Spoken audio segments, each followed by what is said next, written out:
Gracias amigos, buenas noches. De nuevo agradecemos al Creador por darnos la oportunidad de una vez más comunicarnos con ustedes. También queremos agradecer a Anzoátegui Televisión, a nuestra planta que permite esta comunicación, en especial a su junta directiva y personal administrativo y a nuestro personal técnico, camarógrafo, gente de máster, dirección, productores que hacen posible que lleguemos a ustedes a través de la magia de la televisión. Luis Medina en positivo sigue, digamos, nuestra ruta, hablando sobre los elementos positivos del país, sobre lo que tenemos que hacer y el futuro que podemos construir juntos. En esta oportunidad vamos a dedicarle al tema de la política, a la actividad que ha desarrollado el hombre, la necesidad que tiene el hombre de reunirse en comunidades y en ciudades y en naciones para compartir y para de alguna manera buscarle solución a sus necesidades y a sus requerimientos de crecimiento, de desarrollo, de organización social, de producción. En ese sentido, hoy tenemos con nosotros a un amigo, dirigente político, dirigente sindical, abogado, hombre de lucha perenne en nuestro estado de Anzoátegui. En estos momentos es candidato al Consejo Legislativo del Estado de Anzoátegui para las elecciones del venidero 21 de noviembre por el Movimiento Unión y Progreso. Se trata del abogado Richard Sarmiento. Bienvenido, Richard. Muy buenas noches, Luis. Darle las gracias a la Junta Directiva de Anzoátegui TV y a todos los que hoy sintonizan este importantísimo canal televisivo. Bueno, aparte de abogado, dirigente sindical, de político, de hombre trabajador por el destino del Estado de Anzoátegui, compartimos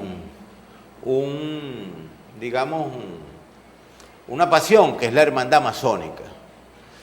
A mí me gustaría comenzar este programa hablando un tanto de qué significa para la gente la hermandad masónica y cuáles son sus objetivos y cuál ha sido el papel que ha cumplido a través de los años y de la historia, porque la masonería es una institución que ha prevalecido durante muchísimos años. Sí, cerca de más de 5.000 años, 5.700 años, tiene la institución masónica y ella no tiene otro objetivo que la lucha por el bienestar de la humanidad. Por eso nos declaramos filantrópicos en primer lugar, luchadores por esa humanidad per se, somos moralistas, somos una institución filosófica, amante de la unión familiar, amante de la paz social y buscamos en la conducta de toda la sociedad que todos tengamos la práctica no solo del principio de la tolerancia, sino también que desarrollemos la humildad explotando un poco las virtudes que hay en cada uno de nosotros. A veces perdemos mucho tiempo en seguir luchando en búsqueda o peleando por lo material, sin darnos cuenta que los seres humanos tenemos la capacidad espiritual inexplotada y además en muchos de nosotros desconocida. Hacia allá debemos guiar nuestras acciones a partir de hoy, a partir de ayer y a partir de siempre, Luis. Hay un adagio asignado al cristianismo que dice que no solo de pan vive el hombre. En ese sentido, la masonería busca el desarrollo del hombre como el centro del universo, como el gran creador de esto. No hay otra explicación, no solo de pan vive el hombre y significa que tienes que buscar la parte espiritual, tienes que escudriñar la parte espiritual. Tuve un amigo, por cierto, masón, que decía, ¿por qué no seguimos matando por lo material? Ya lo material se agotó y tenemos muy nuevo sin estrenar aún la parte espiritual. Y la parte espiritual es infinita. Cuando nosotros comenzamos a adentrarnos a lo que es el trabajo del servicio social dentro de la ciencia política, allí nos damos cuenta que si no contamos con un valor espiritual desarrollado en el tiempo, jamás podemos ser servidores humanos, pero de corazón, de adentro hacia afuera. Y en este momento, déjame decirte, a Venezuela le está haciendo muchísima falta ese valor espiritual agregado de cada uno de los hombres que hoy día se prepara para conducir los destinos del país, los destinos de los estados, como entidades federales, los destinos de los municipios, de las parroquias y de cada uno de los sectores políticos que entran ahorita y que están en diatriba hasta el próximo 21 de noviembre. Ahora, cuando oigo tus palabras, siento que puede haber una vinculación, digamos, esa falta de compromiso moral, esa falta de espiritualidad en la lucha política, es la que ha permitido que la política se haya movido hacia el espacio del materialismo exclusivo, hacia el espacio del beneficio, de la búsqueda del beneficio particular o grupal, y no de la búsqueda del bien colectivo o bien común que llamamos los demócratas cristianos, es decir, la búsqueda de la solución de las problemáticas comunes a la gente, sino que la política, y así lo entiende la mayoría de los venezolanos en este momento, y por cierto, la mayoría de la gente de Latinoamérica. Hay estudios de opinión serios sobre digamos, la descomposición de la política. ¿No crees que si hubiese un poco más de espiritualidad, de respeto, y esa espiritualidad tiene una vinculación con el hecho de la ética y de la moral, eso podría ayudar a que tuviéramos una dirigencia y un estamento político de mayor compromiso? Indudablemente, Luis, tú has dado, como quien dice, en el clavo. Hay que acudir a la práctica de la ética como ciencia que estudia la moral.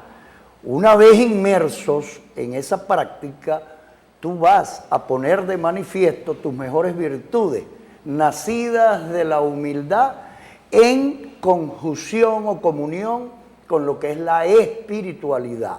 Fíjense dónde ha llegado nuestro país y nuestras comunidades. A veces tú vas, le tocas la puerta y le dices, le traigo un mensaje de esperanza, de amor, de fraternidad, y lo primero que te dice, mucha gente, gracias a Dios que no es la totalidad de nuestros habitantes, te dice, ya va, y tú viniste con la mano pelada, tú no me trajiste nada, ni una bolsita, ni una cajita, nada. He allí donde ha sido o donde ha sido llevado el ser humano divorciado de lo que es la realidad política, sobre todo, no solo en Latinoamérica, sino en Venezuela, per se. Sobre el tema de la espiritualidad y lo que significa la hermandad de la masonería en el mundo, en la humanidad en los últimos 5.000 años, y lo que defiende esa, digamos, esa hermandad. Y entrando en el tema de Venezuela, entendemos de que, bueno, gran parte de la dirigencia política parece que se escapó, se le fueron los tiempos y se montaron en el tema nada más del materialismo, del clientelismo, de la política clientelar que busca pues el beneficio particular, el beneficio del enriquecimiento particular o del beneficio de pequeños grupos, ¿no? En ese sentido, creo que hoy la política tiene un reto en Venezuela, que es el rescate de la política como política. Pero tú señalabas al final de tu intervención un elemento que a mí me parece, desde el punto de vista sociológico, digno de analizar, que es que ese elemento poco ético y amoral de que los políticos de alguna manera se hayan encaminado por la vía y el sendero de la corrupción, el sendero del materialismo y del clientelismo, de alguna manera está inspirado por la gente, por mucha gente. Gracias a Dios que no todos, pero hay mucha gente que cuando ve a un político le dice, bueno, pero yo lo que quiero es que tú me traigas, ¿cuánto me traes? Hay gente que te dice, ahora que andamos nosotros en campaña por ahí, visitando a la gente, conversando con la gente, por cierto, cada vez menos, ¿no? Pero hay gente que todavía te dice, bueno, pero ¿cuántos verdes trajiste? Ese es un problema de carácter sociológico, es decir, ¿cómo podríamos enfrentar ese problema? Porque el tema de la política y de los dirigentes políticos que están, bueno, tú los puedes sustituir con gente digna, pero ¿cómo se resuelve ese tema según tu criterio como masón, como hombre, como político, como sindicalista y como dirigente, pues como hombre preocupado por el bien común? ¿Cómo podríamos hacer para resolver ese tema en la comunidad? Cuando te preguntan, Luis, ¿cuántos verdes? No es por el social cristianismo, sino porque el color de los billetes de las divisas son verdes. Ahora, ¿qué hacer para devolverle la dignidad, el respeto a esa dignidad de cada ser humano, habitante de venezolano, que siempre la tuvo y que poco a poco fuimos dejando esa parte humilde del ser humano, haciéndolo caer en las necesidades para luego abusar de ella, cambiándole esa necesidad por un pan? Me hace recordar la célebre frase romana, pan y circo. Pan para mantenerte con la barriga llena y circo para distraerte de lo que realmente estoy haciendo en tu contra. Entonces, pareciera que Venezuela va guiada, va conllevada, ojalá que no, sobre que debemos hacer que los venezolanos padezcan cada día más de esas necesidades y yo, a espaldas de la mayoría de este pueblo, puedo hacer la mayor cantidad de corrupción para mañana darles un pago. Ojalá que no, y tú acabas de decir, cada día hay menos personas conformistas o cambiando un trabajo por un pago, una contraprestación, pareciera eso, pero hay una gran cantidad de pseudo líderes políticos que se han dado a la tarea de cambiar, seguir cambiando y metiéndole la idea en la cabeza a cada uno de los venezolanos que cada político que lo visita tiene que llevarle algo. Y esa no es la verdadera política. Por allí es el camino equivocado. Porque mañana, ¿cuántos líderes hay en los barrios? ¿Cuántos líderes hay en las comunidades? Ah, pero ese líder viene de las clases más humildes. Ah, y si él no tiene esos verdes, él no puede salir a reclamar un puesto, un cargo que realmente pueda darle la conducción, bien sea en una cámara municipal, en una alcaldía, en un consejo legislativo y, ¿por qué no, en una gobernación? Porque no tiene una gran capacidad financiera. Yo no creo que en Venezuela vayamos definitivamente a cambiar la capacidad de liderazgo por la capacidad financiera venida producto de la corrupción en este caso. Así es. Ahora, de alguna manera me decía un amigo que maneja el tema de los medios de comunicación y la comunicación política, me decía, yo creo, Luis, que hay que atacar al comunismo, al socialismo. Estos males que estamos hablando, se exacerban. Son males que están presentes, tanto del lado de la dirigencia como del lado del pueblo, de la gente, pero se exacerban en socialismo. Cuando tú ves ejemplos como el de Venezuela, después de 22 años de gestión socialista, eso se ha convertido en un pandemonio en ese sentido. ¿No compartes tú esa idea? Es decir, habrá que combatir el socialismo para que alejemos a las sociedades de esos males. Claro, yo no entiendo, siempre he hecho críticas muy constructivas, por supuesto, porque tanto en el chavismo, socialismo, en el comunismo, hay gente buena. ¿Qué pasa?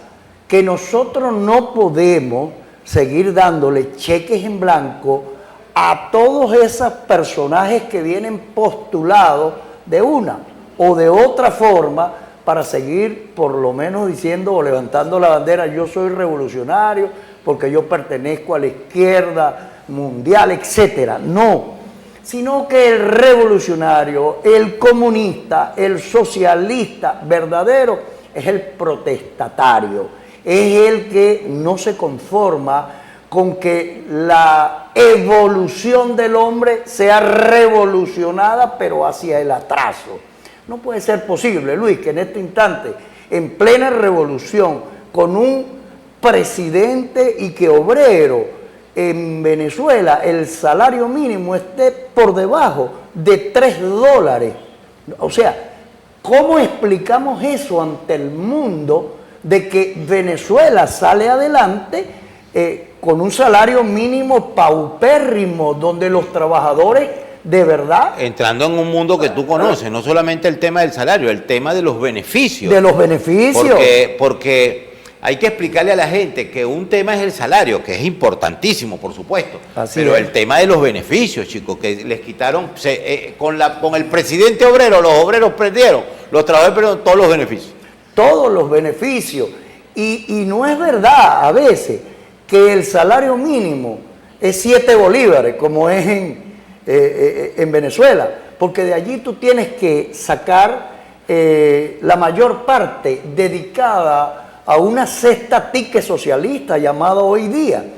Entonces, no hay un salario mínimo de 7 bolívares, yo creo que es de 3 bolívares el salario, porque cuando a usted, querido amigo o amiga, le van a hacer el cálculo de su antigüedad o prestaciones sociales, le sacan la cesta ticket, que no forma parte del salario. En estos días yo hice una propuesta a través de un medio de comunicación, ¿por qué realmente no le acumulan toda esa cantidad de bonos que han recibido los trabajadores por la plataforma Patria? ¿Por qué no la llevan a que sea parte del salario? Y luego le haces el cálculo, mira, para las utilidades, para los aguinaldos, para el bono vacacional, para las vacaciones, y entonces allí tú puedes ver que tu salario sí rinde y que el poder adquisitivo está de vuelta en manos de la clase trabajadora que se perdió. En Venezuela se perdió, Luis. Se perdió totalmente. Sí, es interesante. Le recordamos nuestras redes sociales, @Luis Medina en positivo y @Luis Medina Rosas en Instagram, para que se conecten con nosotros y puedan ver, y en nuestro canal de YouTube también pueden ver todos nuestros programas que están ahí y se están reproduciendo. Ahora bien, el país presenta una situación calamitosa desde muchos ángulos, desde muchos puntos de vista. El más preocupante es el tema económico, y dentro del tema económico el tema, chico, del ingreso de los trabajadores, de la capacidad adquisitiva de los trabajadores. Es realmente dantesco la situación. La gente vive de los tigres, de matatigres, ¿ok? De los negocios, pero el empleo formal no ofrece ninguna alternativa. Ya por primera vez, por por un hecho histórico resaltante, es que las empresas, el gobierno paga $3 o $2 o $1, lo que tú quieras, $5, eso es una miserableza. Pero las empresas, ya muchas empresas están pagando $30, $40, $50, $100 mensuales a los trabajadores para que puedan tener, porque si no, no tienen trabajadores. Es decir, la gente se va o la gente dice, bueno, ¿cómo voy a trabajar? Un maestro, ¿cómo vaya a trabajar si lo que gana en un mes no le alcanza para pagar una semana de transporte para llegar al sitio de trabajo? ¿Qué deberíamos hacer, Richard? ¿Qué deberían hacer los venezolanos? ¿Qué debería hacer la dirigencia para que los trabajadores recuperen esa capacidad adquisitiva? En primer lugar, crear planes para reactivar la industria en Venezuela, para reactivar las empresas que vuelvan, pero eso sí, creando un sistema de seguridad jurídica, que es la que no tenemos en este instante, porque ningún inversionista... Tiene que ver con el tema de la propiedad privada, y el respeto a la propiedad privada. Por supuesto. ¿Qué empresario, qué inversionista, Luis, se atreve en este instante a poner, mira, en riesgo su capacidad adquisitiva o su capital? Así es. Dime, ¿quién viene a Venezuela a invertir si no hay una seguridad jurídica. Claro. En la madrugada el Estado venezolano, representado por el gobierno, soñó que hay que expropiar la empresa, todas las empresas de maní del Tigre, bueno, y lo hacen, y cada quien se queda viendo para el techo. Entonces, ¿qué tenemos que hacer? Primero, la clase trabajadora debe organizarse. En segundo lugar, trabajar sobre proyectos de leyes en cada una de las entidades federales, porque es mentira que nosotros debemos seguir dependiendo de un centralismo desaforado. El centralismo no le hace bien a ningún país. Cada región tiene su forma de ser, tiene su idiosincrasia propia. Tiene su realidad. Tiene sus realidades, Luis. Tú y yo hemos viajado, Luis, por todo el estado Anzoátegui. ¿Y cómo están las carreteras de este estado? Que es un estado, bueno, porque es que infinito. de alguna manera el Estado que debe, el gobierno que debe manejar una política de incentivo económico a la inversión privada no lo hace.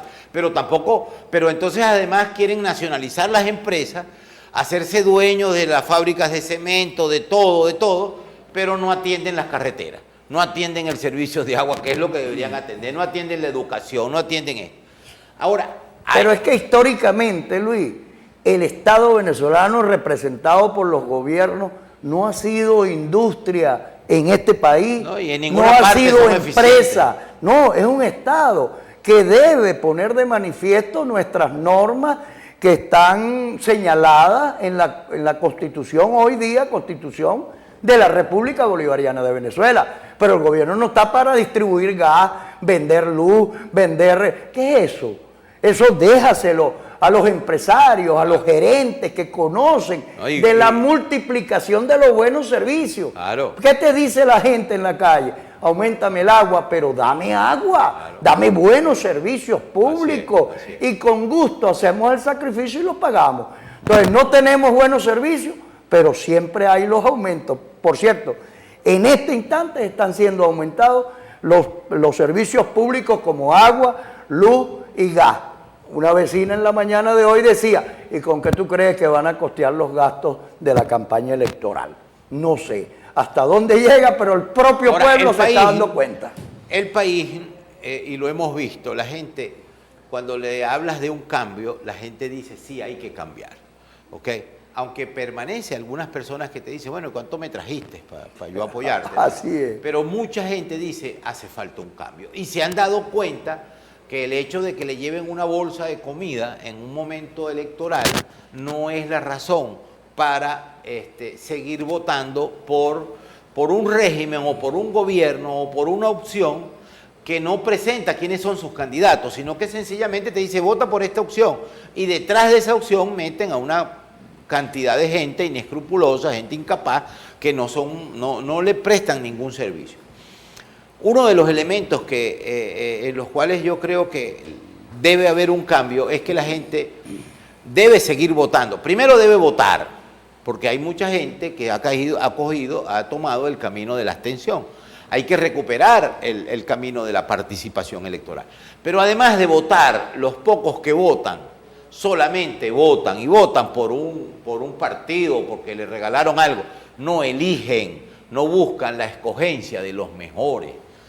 Ese camino tiene que ser el camino de que yo voy a votar por un alcalde no porque es de un partido político o es de otro partido político, sino porque es la persona que puede y que está en capacidad, o que yo estoy convencido que está en capacidad de resolver los problemas.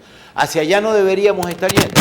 Sí, yo creo que de una vez por todas, los venezolanos debemos acudir, en primer lugar, a las urnas electorales el próximo 21. No hay otro sistema mediante el cual nosotros podamos acudir o llamar a ese cambio, a esa metamorfosis de la cual está ávida Venezuela, sino que además frente a esa urna electoral o a esa computadora electoral, nosotros tenemos que aprender a elegir. ¿A elegir a quién? No al que tenga mayor cantidad de tarjetas de partidos políticos, porque eso no es lo que realmente está buscando Venezuela como tal. No, al líder, a ese que realmente te habló viéndote a los ojos, viéndote a la cara, que no es el único que va a abrazarte cada 4 años o que sale de un cascarón del cual fue electo y jamás volvió a estar en el barrio, sino que regresó precisamente ahora nuevamente porque tenemos la consulta para elegir o para reelegir. Llegó la hora de que usted tiene que aprender a elegir a los más capaces, a elegir a los líderes naturales, a elegir a ese que le llevó el mensaje de fe, de esperanza, de cariño, de paz, de amor. ¿Por quién? Por su comunidad, por Venezuela entera, Ahora, por su estado, por su municipio. Por ese es que usted tiene que votar. Olvídese de estar comiendo cuentos de camino que G24 o G4. No, hay que votar si es por un hombre que sea nombre y apellido. Si es Luis Medina, si es Richard Sarmiento, pero hágalo conscientemente. Eso sí, lo que le lleven, agárrelo. Pero usted enfréntese a su propia conciencia aprendiendo a elegir el próximo 21 de noviembre. Con ustedes, Luis Medina en positivo, con Richard Sarmiento, aspirante a legislador del estado Anzoátegui. Al término del segmento anterior le comentábamos a Richard y a ustedes que de alguna manera ya ha sido un problema, pues porque creo que uno de los graves problemas que tiene el país es que la institucionalidad se ha perdido. Es decir, aquí había un ente institucional, la gobernación del estado. Bueno, un poco se desdibujó la gobernación, se dibujó, es decir, no vemos que ese ente llamado, inclusive el gobierno nacional, los ministerios, pero, por ejemplo, en el caso concreto del Consejo Legislativo, está completamente, digamos, desdibujado desde hace muchos años, ¿ok? Desde hace mucho tiempo, no solamente en este periodo, desde hace mucho tiempo. Ahora bien, aquí va a venir una elección. Yo estimo, mi estimación es que, independientemente de quién gane la gobernación, ese Consejo Legislativo va a ser variopinto, a diferencia del actual. ¿Qué propuestas traes tú en caso de que el pueblo decida que tú debas ser legislador regional? Sí, en principio es muy triste y lamentable cuando vemos que hemos elegido durante varios años a quienes están conformando el Consejo Legislativo y lo han conformado, no saben ni siquiera con qué se come eso. El Poder Legislativo tiene como función principal, en primer lugar, legislar. ¿Legislar para qué? Para buscar el progreso, soluciones, avances, desarrollo en la vida pública de esa entidad federal. Pero además de eso... Bueno, legislar para producir leyes, ¿no? Normas jurídicos No, crear leyes, pero crear leyes para buscar soluciones. Para buscar soluciones y generar ¿Qué progreso. voy a hacer yo, Luis, con crear una ley para ver la luna más cerca, todas las noches? No, crear leyes que te acerquen a las comunidades, a la población, pero combatiendo esas necesidades. Y en segundo lugar, tiene como función el control del gasto público, principalmente ese gasto público venido del Ejecutivo, del Estado Anzoátegui. Y eso creo que no lo hemos cumplido, no lo han cumplido, y me disculpa, la mayoría de los legisladores que conforman hoy día el Poder Legislativo del Estado Anzoátegui. Ahora, la producción de leyes, yo diría que, fíjate tú, primero, ¿para qué producir más leyes si tú no le vas a dar la publicidad y por ende el cumplimiento en el tiempo, en el espacio?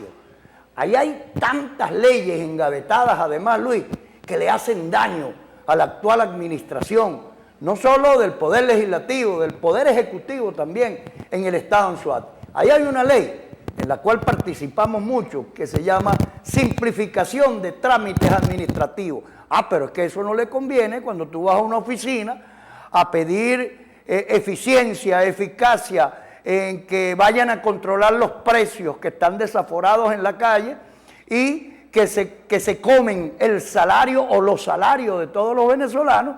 Entonces, no, espérate por allí, vente el jueves, vente el lunes, inclusive para sacar, chico, una cédula de identidad, un acta de defunción, un acta de nacimiento.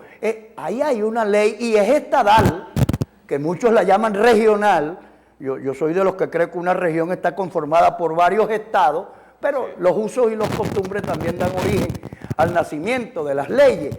Sin embargo, es la ley de simplificación de trámites administrativos. Pero también hay otra ley que es llamada Ley de Consejo Socialista de los Trabajadores y que le da a los trabajadores, y esa está vigente, y está en el Poder Legislativo, y le da a los trabajadores el poder de poder conocer al lado de quien maneja la empresa, su supervisor inmediato, esa distribución de la ganancia de ese capital que está invirtiendo el inversor o dueño o propietario de esa empresa. ¿Pero para qué? ¿Para repartírsela entre los trabajadores o los sindicalistas? No, para compartirla con el entorno. Por ejemplo, aquí se vieron los casos donde habían en grandísimas empresas y alrededor de esa grandísima empresa estaban rodeadas de ranchos construidos con cartón, piedra, con afiches, inclusive dejados o pasados de moda, de fechas electorales. Oye, decíamos, ya va, pero el bien común no puede ser compartido con esta gente que tiene esa necesidad y cuánta ganancia. Inclusive los que vivían en esos ranchos eran trabajadores de esas empresas. Claro, les estoy hablando no en la época de hoy, que casi no nos quedan empresas, casi no nos quedan industria. Y para mejor ejemplo, ahí tienes la zona industrial Los Montones, ejemplo de Latinoamérica. Vaya a ver usted si puede inclusive entrar, no solo en su carrito, sino a pie. A pie, porque a lo mejor no sales con vida. En carrito, porque a lo mejor te lo va a tener que ir a buscar una grúa. Pero ahí tenemos uno de los ejemplos de la ineficacia, no solo del gobierno nacional, sino del gobierno estatal y también de esos legisladores que han dejado hacer y han dejado pasar, y la omisión, tú sabes, Luis, que también es un delito. Entonces acusamos al representante del Poder Ejecutivo, y yo, que tengo la responsabilidad de controlarlo y que tengo la responsabilidad de legislar para ayudarte a gobernar, tampoco lo ha hecho. Ahora bien. Y él sigue allí. Así es. Ahora bien, tú eres dirigente de un movimiento que se llama Unión y Progreso y ustedes están presentando unas alternativas. Se están presentando al electorado de Anzoátegui unas alternativas para la gobernación, para alcaldías, para consejos municipales y para el consejo legislativo. ¿Por qué la gente tendría que votar por Unión Progreso en esa tarjeta? ¿Qué ofrece Unión Progreso? ¿Qué es Unión Progreso? Unión Progreso, en principio, no es un partido político vulgar y silvestre. Es un movimiento nacido para rescatar la credibilidad de todas las personas, incluido el que vaya a votar por Unión y Progreso. Está presentando primero líderes naturales que no han venido impuestos de cuatro paredes del nivel central o de la capital. Simplemente han sido escogidos en cada uno de los escenarios y que ellos han dado fe de mantener un liderazgo fresco como nuestra tarjeta de Unión y Progreso, y que ella nos habla de la dignidad del hombre y de la mujer, del respeto a ese derecho humano, y hay que poner de manifiesto por encima de todo el bien común sobremanera, pero no el bien común como propaganda, porque muchos gobiernos han pasado y nos han hecho llamados y convocatorias al bien común, pero cuando tenemos el bien enfrente, lo hacemos común para mí y no para más nadie. Entonces, Unión Progreso viene a ser la alternativa válida que le está ofreciendo al pueblo venezolano y en este caso al Estado Anzoátegui, alternativas diferentes en donde usted no se va a ver entrampada en que tengo que votar por A o tengo que votar por B. No, o este tiene 80 tarjetas y este tiene 100. No, tampoco. Tenemos la alternativa válida. Tenemos la presencia de hombres y mujeres que no han sido infectados por la corrupción, esa histórica de la política venezolana y que si alguno de ellos ha ocupado cargo, está dispuesto a que le hagan la radiografía correspondiente y yo estoy seguro que va a pasar la prueba. Así es que el próximo 21 te esperamos para que ejercites tu derecho no a votar, a elegir y que elijas en la U de Unión y Progreso para comenzar el cambio definitivo para la transformación del bienestar de Venezuela y de todos los venezolanos. No quiero caer en las propagandas esas de estar llorando para que vengan, vuelvan. No, te invito a votar el próximo 21 por la esperanza, la fe, el amor, la paz y el optimismo. Bueno, muchas gracias a Richard Sarmiento, nuestro invitado de hoy. Gracias a ustedes. Nos vemos. Que Dios me los bendiga. Hasta la próxima. Se despide usted, Luis Medina en Positivo. Este programa fue presentado por Alcaldía del Municipio Diego Bautista Urbaneja, Grupo Vallejo Oriente, tu familia en tiempos de necesidad. Hotel Teramún, el mejor posicionamiento y confort en lecherías. Agromarine, su tienda agrícola y marina de lechería.